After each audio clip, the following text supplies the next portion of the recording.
শুনতে অবিশ্বাস্য মনে হলেও ফিলিস্তিনি প্রতিরোধ আন্দোলনের মুখপাত্র আবু উবাইদা আর বেঁচে নেই, যার কণ্ঠ শুনে কাঁপত পুরো বিশ্ব।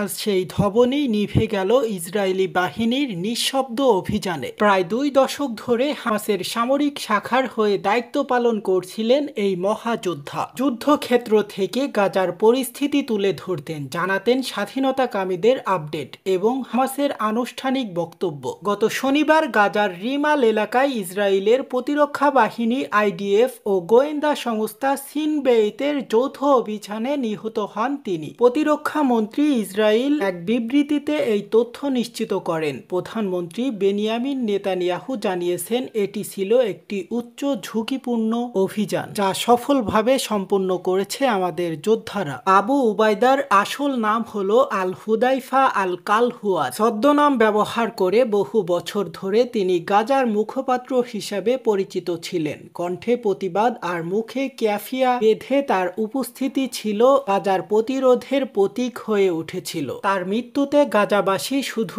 একজন নেতা নয়, বরং তাদের তথ্যযুদ্ধের সবচেয়ে শক্তিশালী কণ্ঠস্বর হারালো। সো হেই বন্ধুরা, আপনারা দেখছেন এইচএ গ্লোবাল নিউজ, সাথে আছি আমি হুসাইন আহমেদ। সকল আপডেট পেতে আমাদের চ্যানেলটি সাবস্ক্রাইব করে আমাদের সাথেই থাকুন। ধন্যবাদ।